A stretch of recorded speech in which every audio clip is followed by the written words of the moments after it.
हाँ जी, नमस्कार है आप सभी का अपने प्यारे से इंस्टीट्यूट में, अपने संज्ञान इंस्टीट्यूट में। कैसे हो सभी के सभी। आज अपनी जो है लाइब्रेरी साइंस के बारे में आज अपन पढ़ने के लिए जाएंगे अंकन को, क्योंकि अपन जो है वर्गीकरण को पढ़ चुके हैं। वर्गीकरण का जो टॉपिक था अपना, उसका अपन अध्ययन कर चुके हैं। जो वर्गीकरण था जिसे कहा जाता है आपके क्लासिफिकेशन, जिसे कहा जाता है क्लासिफिकेशन, जो पॉइंट अपना था उसको अपन बहुत ही अच्छे से समझ चुके हैं कि वर्गीकरण होता क्या है, वर्गीकरण की कौन कौन सी परिभाषाएं होती हैं, वर्गीकरण में परिभाषाओं में किस व्यक्तित्व की परिभाषा अपने को सबसे ज्यादा देखनी है, कौन से व्यक्ति की परिभाषा सबसे महत्वपूर्ण हो सकती है। जैसे रंगनाथन महोदय की परिभाषा देखी थी, जिन्होंने बताया था कि विषय के नाम को कृत्रिम भाषा में बदल देना ही वर्गीकरण होता है। ये आपके रंगनाथन जी ने बताई थी। तो इसी प्रकार से अपन ने जो है वर्गीकरण की परिभाषाओं को देख लिया था कि वर्गीकरण की जो है परिभाषाएं कौन कौन सी होती है, वर्गीकरण में कौन कौन सी जो परिभाषाएं हैं उनको अपन ने देखा था। वर्गीकरण की आवश्यकता को अपन ने देख लिया था कि वर्गीकरण की आवश्यकता क्यों पड़ी, वर्गीकरण आपके पुस्तकालय में क्यों आवश्यक होता है। आपके वर्गीकरण के कार्यों को अपन ने देख लिया था कि वर्गीकरण के जो कार्य होते हैं वो आपके क्यों आवश्यक होते हैं। तो वर्गीकरण के कार्य अपन ने देख लिए थे, वर्गीकरण के कार्य क्यों आवश्यक होते हैं। ये सभी तथ्य अपन पहले जो क्लास ली थी अपन ने उसमें समझ चुके हैं। आज अपन समझेंगे सबसे पहले वर्गीकरण के तत्वों में। किसमें? वर्गीकरण के तत्वों को सबसे पहले देखेंगे। वर्गीकरण के तत्वों में अपन आज में देखने वाले हैं अंकन को, जिसे कहा जाता है नोटेशन। अंकन को क्या कहा जाता है भाई? नोटेशन कहा जाता है। तो वर्गीकरण के तत्वों में आज पहला पॉइंट जो अपना होने वाला है वो होने वाला है अंकन। ठीक है, तो अंकन को देखते हैं अपन। अंकन सबसे पहले अपने पास में आता है जिसे कहा जाता है नोटेशन। अंकन को अंग्रेजी में कहा जाता है नोटेशन। ठीक है, अंग्रेजी और हिंदी दोनों आपको याद करते हुए चलना है कि अंकन को जो है आपके नोटेशन बोला जाता है लाइब्रेरी साइंस में। वैसे इसको न्यूमेरिकल बोला जाता है, नंबर्स बोला जाता है, लेकिन लाइब्रेरी साइंस में अंकन का जो है इंग्लिश से थोड़ा सा डिफरेंस होता है। इसको बोला जाता है अंकन को क्या भाई? नोटेशन। तो अंकन का नाम ध्यान रखना है। सबसे पहली बात आपके सामने ये आती है कि अंकन को जो है आपके नोटेशन बोला जाता है। ठीक है, अब आपको यहां से देखो ये ध्यान देना है कि आपके सामने एक लाइब्रेरी है। क्या है? लाइब्रेरी है। और यहां पे क्या किया हुआ होगा? वर्गीकरण किया हुआ होगा, क्योंकि अपन पढ़ने के लिए क्या जा रहे हैं? अपन वर्गीकरण के तत्वों को पढ़ने के लिए जा रहे हैं। तो आपकी लाइब्रेरी होगी, उस लाइब्रेरी में आपके वर्गीकरण किया हुआ होगा, और किसी लाइब्रेरी में वर्गीकरण किया हुआ होता है तो उसमें अंकन किया हुआ होगा ही होगा। और अगर वर्गीकरण सही तरीके से किया हुआ है तो अंकन इसमें महत्वपूर्ण भागीदारी आपके निभाता है। क्लियर है? तो ध्यान यहां से देना है कि अंकन की क्या अपन परिभाषा ले सकते हैं। चिन्हों एवं प्रतीकों की एक विधि जो पुस्तकालय वर्गीकरण का मुख्य भाग या मुख्य आधार होती है। क्या होती है? चिन्हों या प्रतीकों की एक पद्धति। नोटेशन को क्या कहा जाता है भाई? ध्यान रखना, इसे जो है चिन्हों, इसे जो है चिन्हों या प्रतीकों की एक पद्धति कहा जाता है। इसे जो है चिन्हों या प्रतीकों की एक पद्धति कहा जाता है। चिन्हों या प्रतीकों की एक पद्धति कहा जाता है, जिससे किसी भी वर्गीकरण पद्धति का, जो अपन वर्गीकरण पढ़ के आए हैं, जिससे किसी भी वर्गीकरण पद्धति का आधार कहा जा सकता है या किसी भी वर्गीकरण पद्धति का आधार निश्चित किया जा सकता है। ठीक है, तो सबसे पहले समझना यह है कि नोटेशन वर्गीकरण का तत्व कहा जाता है, वर्गीकरण से ही निकलता है। और ये जो मैंने ये फोटो किस लिए डाली है? इसलिए डाली है ताकि आपको पता चले कि एक लाइब्रेरी है और लाइब्रेरी में पुस्तकों का व्यवस्थापन हुआ है। ठीक है, अब पुस्तकों का व्यवस्थापन हो रखा है, मतलब इसमें अंकन हो चुका है। ठीक है, अब यहां से ये परिभाषा फिर मैंने बताई, क्या बताई? कि चिन्ह है और प्रतीक, खूब सारे साइन है, खूब सारे आपके चिन्ह है, उन सभी की एक विधि, चिन्ह और प्रतीकों की जो विधि है वो पुस्तकालय वर्गीकरण का क्या कहलाती है? आधार कहलाती है। ये बेस तैयार करती है किसका? क्लासिफिकेशन का। कौन भाई? अंकन। तो अंकन जो है वो चिन्हों व प्रतीकों की एक विधि कही जाती है, जो वर्गीकरण पद्धति का मुख्य आधार कही जाती है। ठीक है, अगला ध्यान देना, वर्गीकरण पद्धति सफल होगी या असफल होगी, अंकन ये डिसाइड करता है कि आपकी जो सॉरी भाई, आपकी जो वर्गीकरण पद्धति है ना, ये अंकन डिसाइड क्या करता है कि जो वर्गीकरण पद्धति आपने ली है वो सफल होगी या असफल होगी। इसका निर्धारण आपके कौन करता है? तो नोटेशन करता है। प्रत्येक तथ्य आपको याद करते हुए चलना है, प्रत्येक लाइन आपको याद करते हुए चलनी है, क्योंकि प्रत्येक लाइन से क्वेश्चन पूछा जा चुका है और आगे भी पूछा जाएगा। तो वर्गीकरण पद्धति की सफलता और असफलता का निर्धारण कौन करता है? तो अंकन करता है, जिसे कहा जाता है नोटेशन करता है। ठीक है, तो वर्गीकरण पद्धति आपकी सफल होगी या असफल होगी, यह निर्धारण कौन करता है? तो आपके अंकन करता है। कौन करता है? अंकन करता है। अंकन का मुख्य काम क्या होता है? अंकन का मुख्य काम यह होता है कि कोई भी विषय, आपको किसी भी विषय की बात की गई हो, किसी भी विषय की आपसे बात की गई हो, कोई भी विषय आपको दिया गया हो, तो किसी भी विषय में आपके उस विषय का जो प्राकृतिक नाम होता है, जो उसका रियल नाम होता है, उस विषय के प्राकृतिक नाम को अगर आपने प्राकृतिक नाम से उस विषय के नाम को कृत्रिम भाषा में बदल दिया हो, अगर प्राकृतिक नाम से उसको कृत्रिम भाषा में बदल दिया हो, तो वो क्या कहलाएगा? आपके अंकन कहलाएगा। ये क्या बताया मैंने, थोड़ा सा ध्यान देना यहाँ पे। मैंने कहा है किसी भी विषय के नाम को, किसी भी विषय के नाम को, किसी भी विषय के नाम को प्राकृतिक भाषा से, ध्यान देना, देखो प्रत्येक शब्द पे जाना है, प्राकृतिक भाषा से कृत्रिम भाषा में बदलना। किसी भी विषय के नाम को प्राकृतिक भाषा से कृत्रिम भाषा में बदलना। कृत्रिम भाषा में बदलना क्या कहलाता है? अंकन कहलाता है। ये शब्द मैंने कैसे लिया? देखो, कोई भी विषय आपको दिया गया हो वर्गीकरण में, अपने पास में अगर पुस्तकालय है तो अब इसमें बहुत सारे विषय होंगे, ये जाहिर सी बात है कि उसमें बहुत सारे विषय होंगे, बहुत सारी पुस्तकें पड़ी हुई होगी। अब उन पुस्तकों का कोई ना कोई विषय तो होगा। मान लो हिस्ट्री की पुस्तकें हैं, मैथ की पुस्तकें हैं, फिजिक्स की पुस्तकें हैं, मैथमेटिक्स की पुस्तकें हैं, साइकोलॉजी की पुस्तकें हैं, पॉलिटिक्स की पुस्तकें हैं, बहुत सारी पुस्तकें होगी अगर आपने पुस्तकालय खोल रखा है तो। अब अगर आपने पुस्तकालय ले रखा है, उसमें बहुत सारे क्या होंगे? विषय होंगे, और उन विषयों के अलग अलग नाम होंगे। जैसे मान लो मेरे पास में एक विषय है इतिहास, तो इसका प्राकृतिक नाम आप किसको कहोगे? इसके प्राकृतिक नाम को कहेंगे अपन इतिहास। क्या कहेंगे भाई? इतिहास कहेंगे। जैसे गणित का प्राकृतिक नाम है तो इसको क्या कहेंगे? गणित कहेंगे। मतलब ऐसा नाम जो उस विषय को अपन जिस नाम से पुराने समय में जाना जाता था या अभी वर्तमान में जाना जाता है। जैसे इतिहास को अपन पहले भी इतिहास के रूप में जानते थे, अभी भी इतिहास के रूप में जानते हैं, लेकिन ये जो नाम अपन ले रहे हैं इतिहास, गणित, ये इसके रियल नाम है, जिन्हें कहा जाता है किसी भी विषय के प्राकृतिक नाम। क्या कहा जाता है? प्राकृतिक नाम। अब मैंने क्या लिखा है कि प्राकृतिक भाषा से कृत्रिम भाषा में बदल देना। कैसे? एक इतिहास में मैंने आपके सामने उदाहरण लिया है, इतिहास एक विषय लिया है, ये क्या है? किसी विषय का प्राकृतिक नाम है। अब इसको कृत्रिम भाषा में बदलने के लिए सीसी कोलन क्लासिफिकेशन में एक जो है वर्ड दिया गया है वी। अब ये क्या है? इसका कृत्रिम नाम है। तो एक विषय था इतिहास, इसका नया नाम अब ले लिया गया है वी। अब आगे अगर कहीं भी इतिहास का नाम आएगा तो मैं केवल एक वर्ड लिखूंगा वी। मैंने उसके प्राकृतिक नाम को छोड़ के उसके लिए एक चिन्ह दे दिया है, एक प्रतीक दे दिया है। वो चिन्ह या प्रतीक क्या दिया है? वी दिया है, जो क्या है भाई? अंकन है, जो क्या है? नोटेशन है। इसलिए यहां से ध्यान रखना है, किसी भी प्राकृतिक भाषा के, किसी भी विषय के प्राकृतिक नाम को अगर अपन कृत्रिम नाम में बदल देते हैं तो वो क्या कहलाता है? अंकन कहलाता है।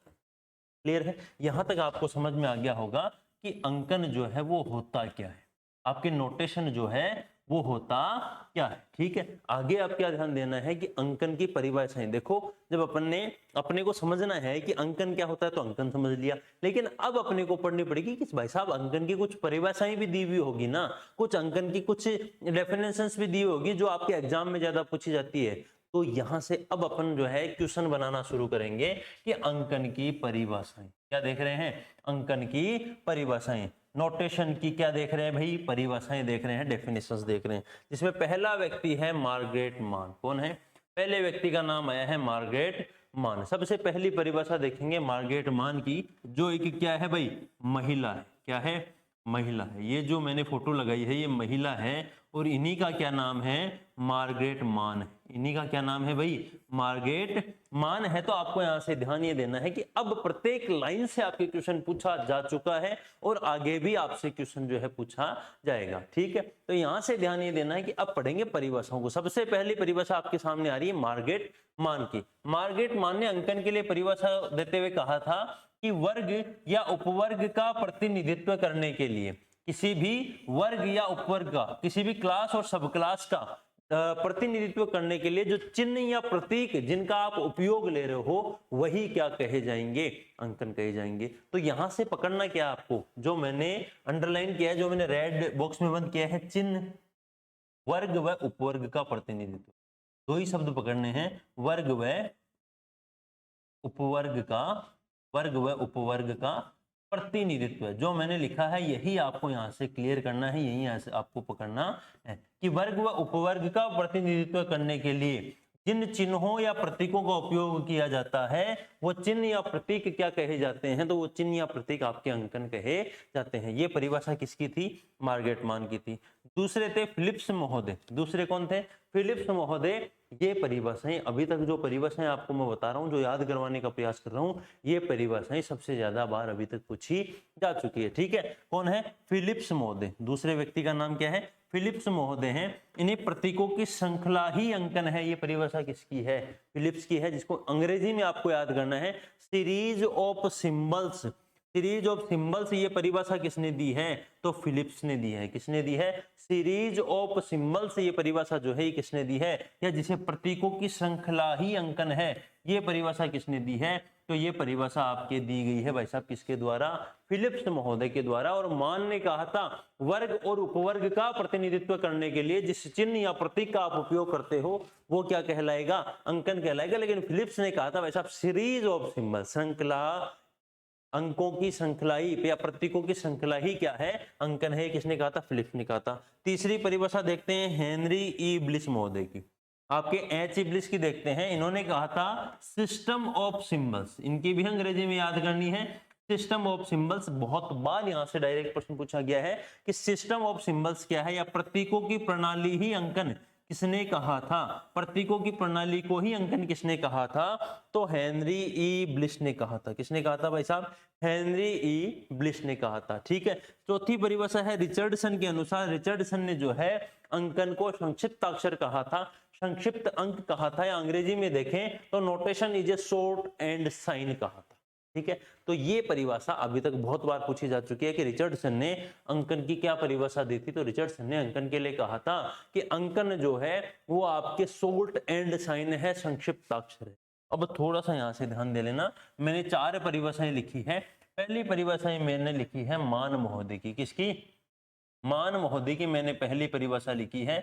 मान ने कहा था आपके वर्ग, याद करने का प्रयास करना जो लिख रहा हूं शॉर्ट में, हमेशा आपके जो परिभाषाएं होती हैं उनमें एक एक शब्द को पकड़ने का प्रयास कीजिए और उन्हें याद करने का प्रयास कीजिए।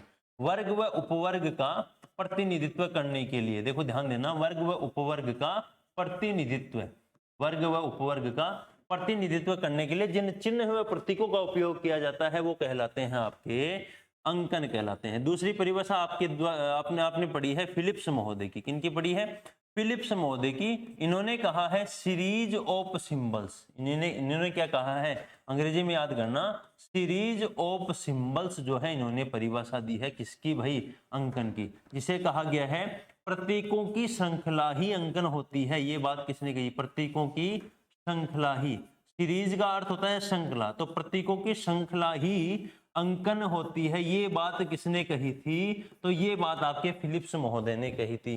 ठीक है, तीसरी है हेनरी ई ब्लिस की परिभाषा, किसकी है भाई, हेनरी ई ब्लिस महोदय की परिभाषा है। इन्होंने कहा था सिस्टम ऑफ सिंबल्स, इन्होंने क्या कहा था, सिस्टम ऑफ सिंबल्स, प्रतीकों की प्रणाली ही अंकन बताई है, प्रतीकों की प्रणाली ही अंकन होती है, प्रतीकों की प्रणाली ही अंकन होती है। ये परिभाषा किसने बताई थी, तो ये परिभाषा हेनरी ई ब्लिस ने बताई थी। इसके साथ हेनरी ई ब्लिस ने एक और परिभाषा बताई थी कि अंकन जो है, ये भी यही याद कर लेना, अंकन जो है वो वर्गीकरण, अंकन जो है वो वर्गीकरण पद्धति का, अंकन जो है वो वर्गीकरण पद्धति को, अंकन जो है वो वर्गीकरण पद्धति का निर्माण तो नहीं कर सकता, अंकन जो है वो वर्गीकरण पद्धति का निर्माण तो नहीं कर सकता,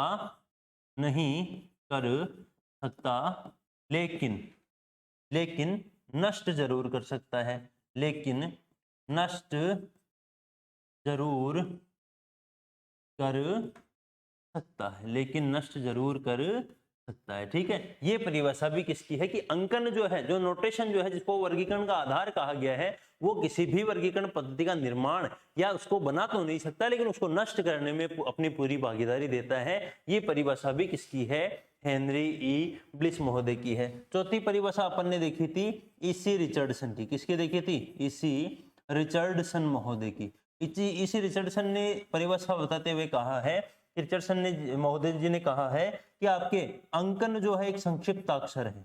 अंकन क्या है? अंकन एक संक्षिप्ताक्षर। अंकन एक क्या है? संक्षिप्ताक्षर है। ये परिभाषा किसने बताई है? ये रिचर्डसन ने महोदय ने बताई है कि notation is a shorthand sign. तो शॉर्ट एंड साइन की परिभाषा किसने दी है? रिचर्डसन ने दी है। अगली परिभाषा देखते हैं, सेयर्स महोदय ने की एक परिभाषा आई है अंकन के बारे में। इन्होंने कहा था निर्धारित चिन्हों की श्रृंखला ही क्या कही जाती है? अंकन कही जाती है। एक मैं फिर कह रहा हूं, परिभाषाएं पूरी याद नहीं करनी है, एक एक दो दो शब्द आपको पकड़ने हैं। आपका शब्द यहां से होगा सेयर्स महोदय की परिभाषा में कि निर्धारित चिन्हों की श्रृंखला ही अंकन है। सीरीज ऑफ सिंबल्स तो बताई थी आपके फिलिप्स ने, लेकिन यहां आपको याद करनी है निर्धारित चिन्हों की, निर्धारित जो चिन्ह कर रखे हैं आपने, उनकी श्रृंखला को अंकन किसने कहा है? सेयर्स महोदय ने कहा है। ये वही सेयर्स महोदय हैं जिन्हें रंगनाथन महोदय जी का गुरु कहा गया था। रंगनाथन के गुरु कहे गए थे, कहां पे? आपके लंदन में। ठीक है, इन्होंने अंकन की परिभाषा दी है कि निर्धारित चिन्हों की श्रृंखला ही क्या कही जाती है? अंकन आपके कही जाती है। अंकन जो है अपनी व्यवस्था द्वारा वर्गीकरण की व्यवस्था को प्रदर्शित करने की कोशिश करता है। बहुत सामान्य बात है, लेकिन आपको इतना ही ध्यान रखना है, निर्धारित चिन्हों की श्रृंखला को अंकन किसने कहा है? निर्धारित चिन्हों की श्रृंखला को अंकन कहा है WCB सेयर्स महोदय ने, जो लंदन में रंगनाथन महोदय के गुरु कहे गए थे। अगली परिभाषा ध्यान रखना, डॉक्टर SR रंगनाथन महोदय जी की परिभाषा है। वेरी वेरी इंपॉर्टेंट परिभाषा है, क्योंकि क्वेश्चन यहां से ज्यादा पूछा जाता है। इन्होंने अंकन के लिए कहा था क्रमिक अंकों की व्यवस्था ही क्या कही जाती है? अंकन कही जाती है। आपके सेयर्स ने कहा था निर्धारित चिन्हों की श्रृंखला, इन्होंने कहा था क्रमिक अंकों की व्यवस्था। आपने मान लो आपके पास में कोई किताब है, आपने उसके लिए क्रमिक अंक सेट कर रखे हैं कि एक मैं इस तरीके से इनको अंक देने वाला हूं, इस तरीके से इनको नंबर देने वाला हूं। तो क्रमिक अंकों की अगर आपके पास में कोई व्यवस्था है तो उसको कहा जाएगा अंकन। आगे आए जे मिल्स के अनुसार जो है आपके अंकन की क्या परिभाषा है? विषयों को क्रमिक मूल्य का चिन्ह प्रदान करना। आपके मील में क्या होता है? किसी भी चीज का उत्पादन होता है, और किसी भी चीज का अगर उत्पादन होता है तो उसमें अपने को क्या मिलते हैं? पैसे मिलते हैं। इसलिए ध्यान रखना, जे मिल्स के अनुसार विषयों को क्रमिक मूल्य का चिन्ह प्रदान करना ही क्या होता है? आपके परिभाषा बताई है जे मिल्स ने। मील में उत्पादन होता है, उत्पादन से मूल्य निकलते हैं, इसलिए मूल्य की बात किसने की है? क्रमिक मूल्य की बात की है जे मिल्स ने। ठीक है, ये परिभाषाओं को याद करने का तरीका, ठीक है, हल्का हल्का एक तरीका होता है, उसको ध्यान रखना। अगली है पामर और वेल्स की परिभाषा। निर्धारित क्रम में लिखे प्रतीक अंकन है। निर्धारित क्रम में अगर कोई प्रतीक लिखे हुए, कोई चिन्ह लिखे हुए, तो वो क्या कहलाएंगे? अंकन कहलाएंगे। हेनरी ई ब्लिस की क्या परिभाषा है? अंकन वर्गीकरण का निर्माण तो नहीं करता, परंतु इसे नष्ट जरूर कर सकता है। ठीक है, ध्यान रखना। सेयर्स महोदय की सबसे पहले परिभाषा देख लेते हैं। सेयर्स महोदय की परिभाषा को ध्यान रखने के लिए कुछ शब्द ध्यान रखने हैं। निर्धारित, पहला ध्यान रखना है निर्धारित चिन्हों की श्रृंखला। क्या ध्यान रखना है? पहला, निर्धारित चिन्हों की श्रृंखला को ही अंकन कहा जाता है। तो आपको जो शब्द पकड़ना है वो यही पकड़ना है कि निर्धारित चिन्हों की श्रृंखला को ही अंकन किसने कहा है? सेयर्स महोदय ने कहा है। दूसरे व्यक्ति आए थे रंगनाथन महोदय। कौन आए थे? रंगनाथन महोदय, जिन्हें भारत में पुस्तकालय विज्ञान का जनक कहा जाता है, जिन्होंने सबसे पहले लाइब्रेरी साइंस शब्द भारत के लिए प्रयोग में लिया था। और विषय के रूप में अगर लाइब्रेरी साइंस किसी व्यक्ति ने प्रयोग में लिया है तो उनका नाम भी क्या आता है?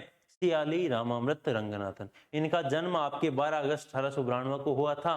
कहाँ हुआ था? सियाली ग्राम तंजौर में हुआ था। इन्होंने अंकन के लिए कुछ परिभाषा दी है। इन्होंने कहा है अंकन को क्रमिक अंक कहा है। अंकन जो है वो क्रमिक अंक है। इन्होंने अंकन जो है वो क्रमिक अंक इन्होंने बताया है। क्या बताया अंकन को? इन्होंने क्रमिक अंक, अंकन को इन्होंने कहा है अंकन जो है वो क्या है भाई? क्रमिक अंक है। क्रमिक अंकों की जो व्यवस्था है इसे ही अंकन किसने कहा है? रंगनाथन ने कहा है। फिर आपके पास में आते हैं जे मिल्स। फिर एक व्यक्ति आते हैं जिनका नाम है जे मिल्स। जे मिल्स ने कहा है कर्मिक मूल्य के चिन्ह प्रदान करना। मूल्य की बात किसने की है? मील में की गई है। कर्मिक मूल्य के चिन्ह प्रदान करना, तो कर्मिक मूल्य शब्द को किसकी परिभाषा में आएगा? जे मिल्स की परिभाषा में आएगा। ठीक है, ये कुछ परिभाषाएं थी जो आपको याद होनी चाहिए, ये मैंने आपको याद करवाने का प्रयास किया है और यहाँ भी मैंने आपको याद करवाने का प्रयास जो है वो, ठीक है। ये अंकन क्या होता है, अंकन की किस व्यक्ति ने क्या परिभाषा दी है, यहां से आपके एक क्वेश्चन या दो क्वेश्चन पूछे जाने की पूरी संभावनाएं रहती है। तो आपको ये वाला जो थ्योरेटिकल पॉइंट है इसको तो कवर करना ही करना है। ठीक है, अगली बात करते हैं। अब बात करेंगे अपन की अंकन की आवश्यकता आपकी पड़ी क्यों। अपन नोटेशन को पढ़ने के लिए जा रहे हैं, अपन अंकन को पढ़ रहे हैं, अपन नोटेशन को पढ़ रहे हैं कि नोटेशन होता क्या है, नोटेशन की किसने क्या परिभाषा दी है, लेकिन अपन इस अंकन को पढ़ क्यों रहे हैं। आपको ध्यान क्या देना कि अपन इस नोटेशन को, इस अंकन को जो है पढ़ क्यों रहे हैं, इसका क्यों महत्व हो रहा है अपने वर्गीकरण में, क्यों अपन वर्गीकरण का आधार इसको कह रहे हैं, इसके बारे में जानते हैं। पहला पॉइंट है, पुस्तकों के आदान प्रदान करने में सहायक होता है। क्या भाई? अंकन। कैसे? कि मान लो आप पुस्तकों का लेन देन करते हो, आप पुस्तकों को देते हो, फिर पुस्तकों को किसी से मंगवाते हो, तो आपको सहायक कौन होता है? अंकन होता है। कैसे? मैंने सबसे पहले इसके लिए कहा था कि अंकन क्या होता है, किसी भी विषय के नाम को प्राकृतिक भाषा से कृत्रिम भाषा में बदलने का काम होता है। ये सहायक कैसे होता है? अब आपके दिमाग में क्वेश्चन आया होगा कि ये जो है आपके वर्गीकरण में सहायक कैसे होता है, आपके आदान प्रदान में सहायक कैसे होता है। देखो, मान लो आपके लाइब्रेरी में 10,000 पुस्तकें हैं, सभी का आपने नाम लिख रखा है कि इतिहास की ये वाली पुस्तक, इस लेखक की इतिहास की ये वाली पुस्तक। मान लो इतिहास की आपके पास में 100 पुस्तकें हैं, ज्योग्राफी की आपके पास में 100 पुस्तकें हैं, ठीक है, आपके पास में पॉलिटी की 100 पुस्तकें, आपके पास में मैथमेटिक्स की 100 पुस्तकें हैं, फिजिक्स की 100 पुस्तकें, जितने भी आपके पास में विषय हैं लगभग 100 पुस्तकें सभी की है। अब आपको मान लो पूछ लिया जाए कि मैं आके पूछता हूँ भाई साहब मेरे को जो है इतिहास की एक पुस्तक चाहिए जो आपके जो है किसी वीसी मिश्रा द्वारा, किसी लेखक द्वारा लिखी गई है। अब आप जो है पहले ढूंढोगे कि भाई साहब ये 100 पुस्तकें हैं, इनमें लेखक वीसी मिश्रा कौन है, तो आपके समय की बर्बादी होगी, आपको पता नहीं उस पुस्तक को ढूंढ पाओगे या नहीं ढूंढ पाओगे। तो अंकन क्या करता है, उसके शॉर्ट, उसको कृत्रिम भाषा में बदलने के कारण भी दे दिया जाता है, आपके स्थान और समय की बचत करता है, स्थान और समय को बर्बाद नहीं होने देता है। तो आप वी को देख के पहचान जाओगे, और मान लो आगे लेखक का नाम लिखा गया है, वर्ष लिखा गया है, तो उसको देख के आप तुरंत पहचान जाओगे कि ये वाली पुस्तक जो है पाठक मांग रहा है, तो आप उसको दे दोगे या पुस्तक को ले लोगे। आपके एंट्री करने में भी अंकन आसान होता है क्योंकि आपके शॉर्ट नाम अंकन में लिखे जाते हैं, चिन्ह या प्रतीक दिए जाते हैं, पूरा नाम नहीं लिखा जाता है। तो पुस्तकों को देना हो या लेना हो, उनमें अंकन आपके आसान होते हैं, अंकन की आवश्यकता आपके पड़ती है। दूसरी क्या है, पुस्तकों की सापेक्षिक स्थिति जानने में सहायक होता है। जैसा कि वही बात कि आपके बहुत सारी पुस्तकें हैं, बहुत सारे विषय आपके पास में हैं, अब आपको प्रत्येक विषय का नाम तो याद रह नहीं सकता, या आप प्रत्येक विषय की प्राकृतिक नाम से एंट्री भी नहीं कर सकते क्योंकि आपके बहुत स्थान आपको बहुत चाहिए होगा। इसके लिए आपके पुस्तकों की सापेक्षिक स्थिति जानने के लिए अंकन दिए गए हैं, शॉर्ट नेम दिए गए हैं, प्राकृतिक से कृत्रिम नाम दिए गए हैं, ताकि आप कृत्रिम नाम को देख के आसानी से उन पुस्तकों तक पहुंच पाओ, उन पुस्तकों को जो है पाठक प्रोवाइड करवा पाओ। ठीक है, तीसरी है, पुस्तकालय में रखी पुस्तकों के अनुक्रमणीय के लिए आपके लाइब्रेरी में जितनी भी पुस्तकें रखी गई है, अगर आपको मान लो उनकी इंडेक्सिंग बनानी है कि मेरे पास ये वाली पुस्तक है, ये वाली पुस्तक नहीं है, तो इंडेक्सिंग बनाने के लिए आप उनके प्राकृतिक नाम या उनके रियल नाम का उपयोग नहीं कर सकते, क्योंकि एक नाम की बहुत सारी पुस्तकें आएगी जो आपके एक, अगर आप एंट्री करना शुरू करोगे तो एक विषय की पुस्तक से ही आपकी डेस्क भर सकती है, आपका रजिस्टर जो है फुल हो सकता है। इसलिए आपके अंकन अगर किसी पुस्तक को दे दिया जाए तो उसमें जो है जितनी भी आपके पुस्तकालय में पुस्तकें हैं उनकी अनुक्रमण का, इनको इंडेक्सिंग बनाने में अपने बहुत आसानी रहेगी। क्लियर है? प्राकृतिक नाम का कृत्रिम भाषा में अनुवाद करने के लिए भी आपके क्या आवश्यक है, तो आपके आवश्यक हुआ है अंकन। ठीक है, किसी भी विषय के नाम को आपने प्राकृतिक भाषा से कृत्रिम नाम में अगर चेंज किया है तो उसके लिए अंकन देना पड़ता है, ये अंकन की परिभाषा होती है। ठीक है, अगली है, प्रलेखों या पुस्तकों को निधानी पर क्रमबद्ध व्यवस्थित करने में सहायक कौन होता है? अंकन होता है। ये वही बात है कि आप प्राकृतिक नाम से किसी भी विषय को, किसी भी पुस्तक को व्यवस्थित नहीं कर पाते हो, उसके लिए आपको चिन्ह या प्रतीक देने होते हैं, और वो चिन्ह या प्रतीक आपके क्या करते हैं, आपकी किसी भी पुस्तक को उस अलमारी में, किसी भी निधानी में आपको क्रमबद्ध व्यवस्थित करने में थोड़े सहायक होते हैं। ठीक है, वर्गीकरण की अनुसूची निर्माण में समय की बचत के लिए बिल्कुल करते हैं। अभी मैंने बताया कि जैसे प्राकृतिक नाम से अगर लिखना स्टार्ट करोगे तो आपके समय की बर्बादी होगी, इतने नामों की एंट्री आप नहीं कर पाओगे। आपके अंकन जिस दिन से देना शुरू किया है उस समय से आपके शॉर्ट नाम आपने देना शुरू कर दिया, स्थान कम घेरता है, और तुरंत वो नंबर आपको दे दिया जाता है, इसलिए आपके समय की भी क्या हुई है, बचत हुई है। तो ये कुछ आवश्यकताएं होती है कि आपके अंकन जो है पुस्तकालय में क्यों दिया गया है, इसकी कुछ क्या है आवश्यकताएं आपके क्लियर है, या आपने समझ लिया अंकन की परिभाषा क्या होती है और अंकन की आवश्यकता आपके क्या होती है। क्लियर है। अब थोड़ा सा यहाँ से ध्यान देना है, अंकन के बारे में पढ़ रहे हैं तो अंकन के स्तरों पे आपको जाना है कि अंकन के स्तर कितने होते हैं। थोड़ा सा ध्यान देना है यहाँ से कि अंकन जो है इसको 3 स्तरों में बांटा गया है। अंकन को कितने स्तरों में बांटा गया है, 3 स्तरों में बांटा गया है। और कौन कौन से स्तरों में बांटा गया है, ध्यान रखना, अंकन को 3 स्तरों में बांटा गया है। पहला बोला गया है आपके वैचारिक स्तर, जिसे बोला जाता है आइडिया प्लेन। क्या बोला जाता है, आइडिया प्लेन। दूसरा बोला जाता है वर्बल प्लेन, ठीक है, दूसरा बोला जाता है वर्बल प्लेन।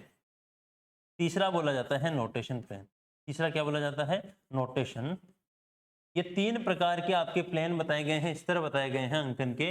ये तीनों स्तरों के नाम आपको ध्यान रखने हैं। आइडिया प्लेन का नाम आता है वैचारिक स्तर, आपके वर्बल प्लेन का नाम आता है शाब्दिक स्तर, और नोटेशन प्लेन का नाम आता है आपके अंकन स्तर। तो तीनों का ध्यान रखना। आइडिया प्लेन का अर्थ है आप मान लो आपको कोई भी प्रोग्राम बनाना है, आपको कोई भी कार्यक्रम करना है, तो सबसे पहले आप क्या करते हो उस कार्यक्रम के बारे में, मान लो आपको पढ़ना है, मान लो आपको आज से जो है लाइब्रेरी साइंस पढ़नी है, तो आप पहले अपने माइंड में कुछ प्लान तो बनाओगे ना, कुछ आइडिया तो लेके आओगे ना कि मैं जो है आज की पढ़ाई शुरू करने वाला हूं, तो इसकी पढ़ाई मैं शुरू करूंगा। लेकिन ये विचार आप करोगे कि आज से मैं सुबह 6 बजे उठूंगा, 6 बजे उठने के बाद मैं शुरू के 8 बजे तक रेगुलर पढ़ाई करूंगा।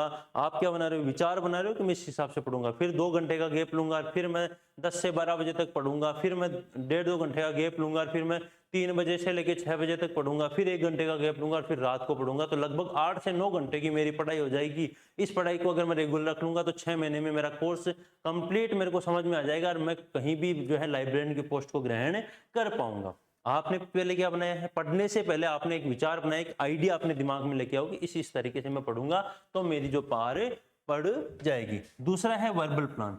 आपने पहले आइडिया बनाया अपने दिमाग में, अब उसको शब्दों के रूप में बयां करोगे। अब आप जो है उसको किसी के सामने बयां करोगे, मैं शब्दों के रूप में इस तरीके से मैं पढ़ूंगा।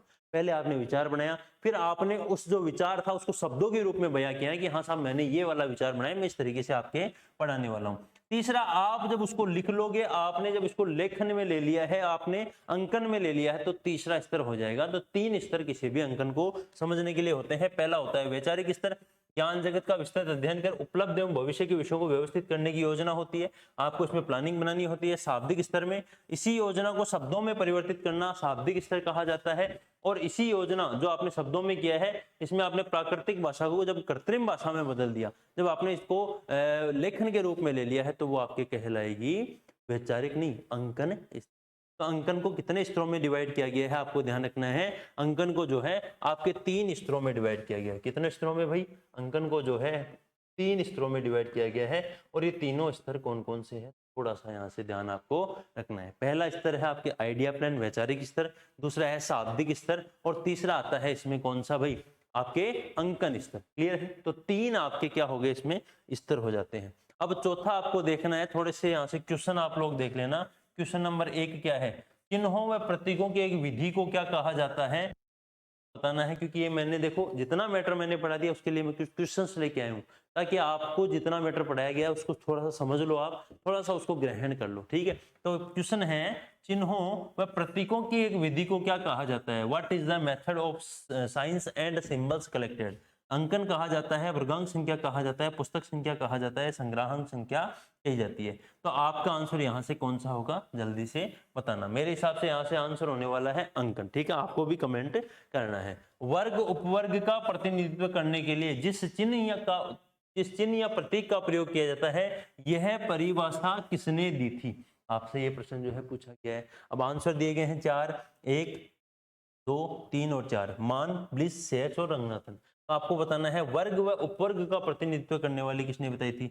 ब्लिस ने कहा था सिस्टम ऑफ सिंबल्स। ब्लिस की परिभाषा आपको याद होगी। ब्लिस ने कहा था सिस्टम ऑफ सिंबल्स। ब्लिस ने कहा था सिस्टम ऑफ सिंबल्स। क्या कहा था, सिस्टम ऑफ सिंबल्स कहा था। सेयर्स ने कहा था निर्धारित चिन्हों की श्रृंखला। सेयर्स ने अंकन की परिभाषा दी थी निर्धारित चिन्हों की श्रृंखला।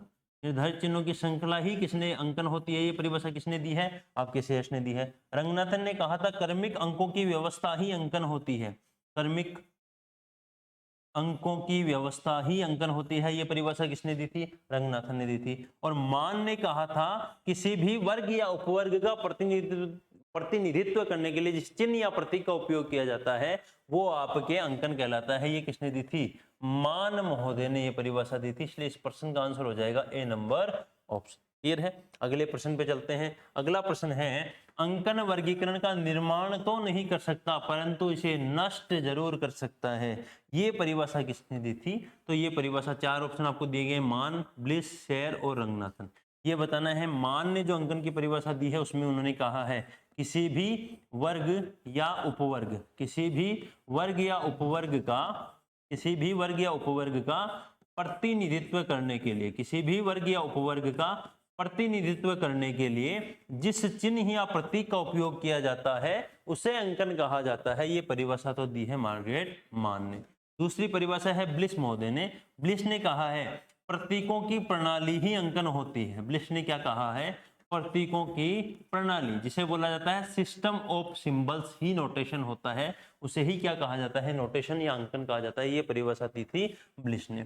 ठीक है। सेयर्स ने दी थी निर्धारित चिन्हों की श्रृंखला। सेयर्स ने अंकन के लिए कहा था कि अंकन जो है वो निर्धारित चिन्हों की श्रृंखला होता है, अंकन जो है वो निर्धारित चिन्हों की श्रृंखला होता है, अंकन जो है वो आपकी निर्धारित चिन्हों की क्या होती है भाई साहब, श्रृंखला होती है, ये परिभाषा दी थी आपके शेष महोदय ने। और रंगनाथन जी ने अंकन की परिभाषा दी थी क्रमिक अंकों की व्यवस्था को ही अंकन कहा जाता है।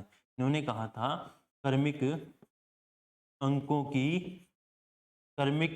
की व्यवस्था को ही अंकन कहा जाता है, ये परिभाषा किसने दी थी, ये परिभाषा दी थी आपके रंगनाथन महोदय ने। अब एक ही व्यक्ति यहां से इस प्रश्न का आंसर कौन सा हो जाएगा, तो आपको आंसर देना है बी नंबर ऑप्शन।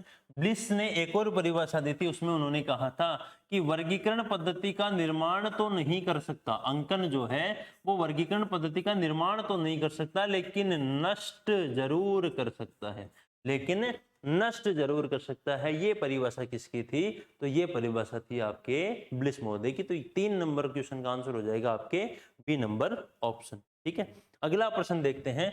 परिभाषा पूछी गई है विषयों को क्रमिक मूल्य का चिन्ह प्रदान करना, ये परिभाषा किसकी है, what the definition of to provide a mark sequence value of the subject. ठीक है, वैल्यू की बात की गई है, यहाँ पे मूल्य की बात की गई है। तो मैंने आपको बताया था मूल्य की बात मील में की जाती है, इसलिए इस प्रश्न का आंसर तो हो जाएगा जे मिल्स। ठीक है। सेयर्स ने कहा है निर्धारित चिन्हों की श्रृंखला ही अंकन होता है, ये परिभाषा सेयर्स की है। क्रमिक अंकों की व्यवस्था ही अंकन होता है, ये परिभाषा आपकी रंगनाथन की है। तो यहां से आंसर हो जाएगा ए नंबर ऑप्शन।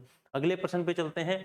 निम्न में से अंकन के स्तर कौन कौन से हैं, ये परिभाषा किसकी है। ठीक है, ये आपको ध्यान देना है। तो निम्न में से अंकन के स्तर कौन कौन से हैं, अपन ने जब अंकन अभी अंकन पढ़ा था तो मैंने बताए थे अंकन को कितने स्तरों में डिवाइड किया गया है, अंकन को 3 स्तरों में डिवाइड किया गया है। एक स्तर हो जाएगा आइडिया प्लेन, दूसरा हो जाएगा वर्बल प्लेन और तीसरा हो जाएगा आपके नोटेशन प्लेन। तीसरा कौन सा हो जाएगा, नोटेशन प्लेन। ठीक है। तो वैचारिक स्तर, शाब्दिक स्तर और अंकन स्तर, ये तीनों ही क्या होते हैं, अंकन के आपके स्तर होते हैं, इसलिए इनका आंसर तो हो जाएगा डी नंबर ऑप्शन। ठीक है। जितना मैंने पढ़ाया उतनी मैं क्वेश्चन लेके आया हूं ताकि आपको थोड़ा सा दिमाग आपका खुले कि हाँ साहब ये अपन ने पढ़ा है, यहाँ से ऐसे क्वेश्चन पूछे जाते हैं, ऐसी परिभाषाएं आती है, इस तरीके से क्वेश्चन पूछे जाते हैं। क्या अपने मैटर से क्वेश्चन आते हैं या नहीं आते हैं, ये सभी जो क्वेश्चन मैंने लिए सभी कहीं ना कहीं किसी ना किसी एग्जाम में आए हुए हैं। ठीक है। तो ये इतना मैटर आज जो मैंने पढ़ाया है कि अंकन क्या होता है, अंकन की परिभाषा क्या होती है, ठीक है, अंकन के स्तर कौन कौन से होते हैं, ये आज की क्लास में आपने कवर किए हैं। कल की जो अपनी क्लास होगी उसमें अपन पढ़ेंगे कि अंकन के प्रकार कौन कौन से हैं, या अंकन के कौन कौन से प्रकारों में अंकन के टाइप्स कौन कौन से हैं, नोटेशन के टाइप कौन कौन से हैं, अंकन की विशेषताएं क्या है, क्वालिटीज अंकन की नोटेशन की क्या है, इन सभी बातों पे अपन चर्चा करेंगे कल की क्लास में। ठीक है। तो आज की क्लास को अगर एक बार में याद नहीं हुआ तो एक बार और देख लेना ताकि आपको याद हो जाए। और इन क्वेश्चंस जो अपन किए हैं, अगर आपको जब अपन देख लेते हैं, जब अपन क्लास को देख लेते हैं उसके बाद में अगर आपसे एक क्वेश्चन सोल्व हो जाते हैं तो आप बहुत अच्छे तरीके से तैयारी कर रहे हो, बहुत अच्छे तरीके से आप पढ़ाई अपनी चालू रख रहे हो। ठीक है। तो आज के लिए बस इतना ही। जय हिंद, जय भारत, जय जय राजस्थान।